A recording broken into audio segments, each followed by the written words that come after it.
धन्यवाद सभापति महोदय। आज मैं यूनियन बजट 25-26 पर अपनी बात रखने के लिए खड़ी हूँ।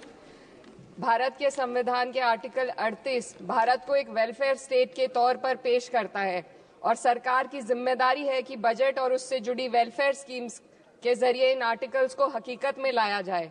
इसलिए यूनियन बजट सिर्फ एक आंकड़ों की किताब नहीं, बल्कि सरकार की प्राथमिकता और वेलफेयर स्टेट के संविधान से जुड़ी वफादारी का आईना है। सरकार की जिम्मेदारी है कि इकोनॉमिक पॉलिसीज, जिनमें बजट भी शामिल है, ऐसी बनाए जाए जो गैर बराबरी को कम कर सके और सबसे ज्यादा गरीब वर्ग को सहारा दे। बजट वो लाइफलाइन है जिससे शिक्षा, स्वास्थ्य, पेयजल, social security, SC, ST, minority, गरीबों की भलाई के लिए स्कीमें चलाई जाती है। मगर ये बजट को देखकर महसूस होता है कि ये भविष्य के निर्माण से ज्यादा हेडलाइन बटोरने का एक दस्तावेज है। इससे सबसे ज्यादा प्रभावित होने वाली वही लोग पीछे छूट रहे हैं जिन्हें सरकार के सहारे की सबसे ज्यादा जरूरत थी। वो किसान जो बढ़ती लागत से परेशान हैं, वो नौजवान जो बेरोजगारी का सामना कर रहे हैं, और वो औरतें जो निजामती रुकावटों से जूझ रही हैं, और वो गरीब जो महंगाई के बोझ के तले दबे हुए हैं। This government is proudly marketing the income tax exemption of 12 lakhs. But the question is, how many Indians even earn that much to benefit from it? Only 2.2% of Indian population pays direct taxes, whereas no relief has been given in regards to indirect taxes, the burden of which falls on everyone, especially the poor and weaker section of the society. This clearly shows that this is not an inclusive budget. GST की ऊंची दरों ने आम आदमी की कमर तोड़ दी है। जरूरत इस बात की है कि खाद्य सामग्री, दवा, स्कूल की किताबें और जरूरत की चीजों पर टैक्स कम किया जाए। पेट्रोल, डीजल पर टैक्स कम करने की कोई कोशिश नहीं हुई, जिसका सीधा असर हर नागरिक पर पड़ता है। आर्टिकल 41 कहता है कि सरकार को ये कोशिश करनी चाहिए कि वो अपनी इकोनॉमिक हालात और रिसोर्सेज के हिसाब से लोगों को रोजगार दे। इस बजट ने बेरोजगारी दूर करने की दिशा में कोई ठोस उपाय नहीं दिया है। नई नौकरियों की बात तो छोड़िए, जो पहले से थी वो भी खत्म होती जा रही हैं।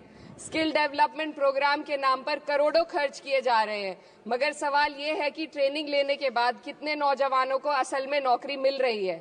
सरकार के पास इसका भी कोई आंकड़ा नहीं है। सरकारी विभागों में लाखों पद खाली हैं, मगर भर्ती का कोई प्लान नहीं है।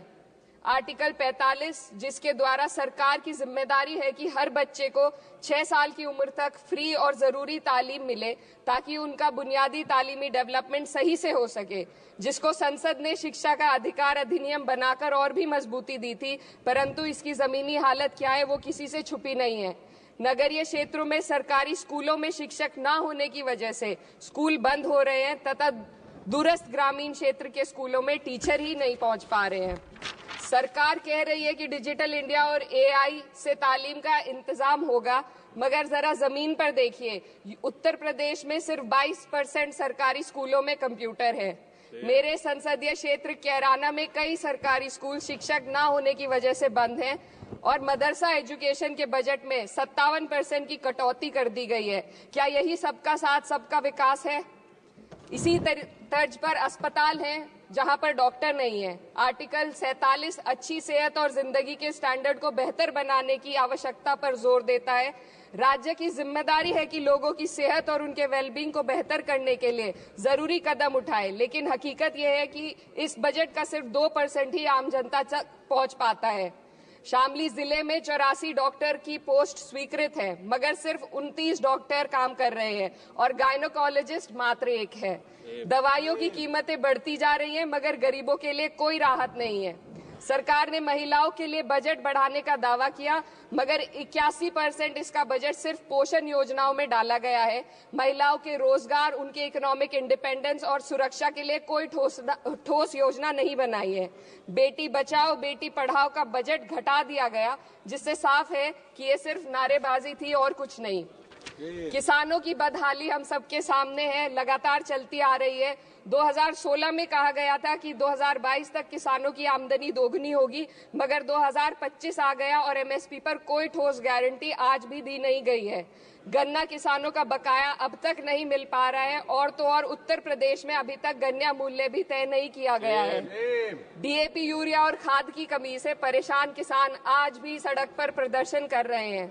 मजदूरों के लिए जो सबसे बड़ी योजना मनरेगा थी, सरकार कहती है कि मनरेगा ग्रामीण भारत की रीढ़ है, मगर बजट में कोई भी बढ़ोतरी नहीं मिलना बहुत शर्मसार है। औसतन 44 दिन का ही रोजगार मिल रहा है, जबकि स्कीम 100 दिन की गारंटी की होती है। भारतीय रेलवे देश के लोगों की जीवन रेखा है और इसी से यहाँ के लोगों की आर्थिक एवं सामाजिक जिंदगी चल रही है। देश के हर हिस्से को रेल कनेक्टिविटी से जोड़े जाना सरकार की कल्याणकारी नीति का हिस्सा है। मेरे संसदीय क्षेत्र कैराना के रेलवे से जुड़ी 2 मांगे लंबे समय से लंबित हैं। दिल्ली शामली सहारनपुर रेल लाइन का दोहरीकरण और पानीपत शामली मेरठ लाइन का सर्वे अति शीघ्र ही कराए जाने की बहुत पुरानी मांग को बजट में शामिल किया जाना चाहिए। देश भर में बिजली की दरें बेहद असमान है। उत्तर प्रदेश में ये दरें बहुत ज्यादा हैं। देश भर में एक समान बिजली दरें लागू करने का प्रावधान किया जाए। रिवैम्प योजना में हर घर तक बिजली पहुंचाने के लिए एलटी लाइन बनाने का प्रावधान भी जोड़ा जाए। कृषि उपकरणों व खाद डीएपी को जीएसटी से मुक्त किया जाए। किसानों की एमएसपी की मांग को पूरा करने के साथ साथ उत्तर प्रदेश के किसानों को गन्ना मूल्य निर्धारण पिछले वर्ष से बढ़ाकर किया जाना बेहद जरूरी है। जनपद शामली व मुजफ्फरनगर को एनसीआर में तो शामिल किया गया है, परंतु वहां पर कोई विकास नहीं हुआ तथा उसको कोई भी लाभ नहीं मिला है। वहां के लोग सिर्फ प्रदूषण के बाध्यकारी नियमों से परेशान हैं, इसलिए दोनों जनपदों को एनसीआर की सीमा से बाहर किया जाना चाहिए। मेरे संसदीय क्षेत्र में मैं कुछ चीजें बजट स्पीच में ऐड करना चाहती हूँ। एक, ट्रॉमा सेंटर और जिला अस्पताल के अपग्रेडेशन की भी मांग है। जनपद शामली और सहारनपुर में एक महिला डिग्री कॉलेज खोला जाए। कैराना में सर जस्ट कंक्लूडिंग, यमुना नदी के घाट पर सौंदर्य कार्य का भी कार्य जोड़ा जाए।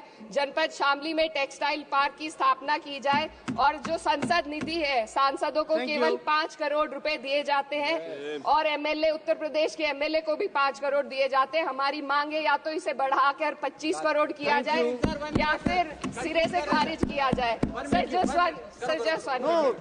The union budget was an opportunity to address the pressing. Sir, just 1 minute. Please, 2 more speakers are in your party.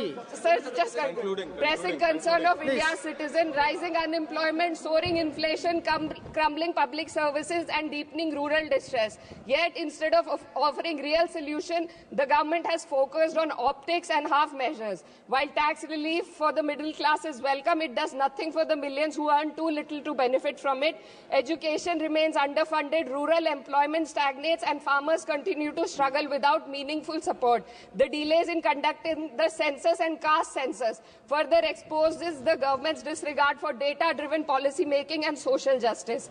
India needs a budget that prioritizes its people, not just its economic headlines, a budget that invests in human capital, strengthens social security, and ensures dignity and stability for all. But what we have instead is another missed opportunity, one that fails the poor, the youth, the farmers, and the women of this country. Budget प्रस्ताव पर अपने विरोध को मैं 2 पंक्तियों में आपके सामने रखना चाहूंगी। बेदम हुए बीमार दवा क्यों नहीं देते? बेदम हुए बीमार दवा क्यों नहीं देते? तुम अच्छे मसीहा हो, शिफा क्यों नहीं देते? मिट जाएगी मखलूक तो इंसाफ करोगे, मुंसिफ हो तो हश्र उठा क्यों नहीं देते? Subrayan,